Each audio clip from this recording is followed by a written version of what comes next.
Kailangan na kasi ako marinig na sagot eh. Ano ba yung itatanong mo at napalawas ka pa ng Manila? Madam baby ko? Yes, Kiko? Oo, hindi lang ang sagot. Pwede na ba kita maging baby forever? Pwede na ba maging tayo? Yung as in, tayo, yung official, verified. Sigurado ka na ba? Baka pakawalan mo na naman ako.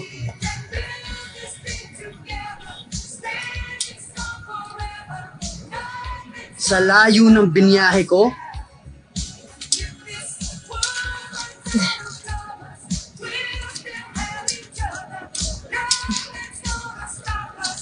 naniguro na ako.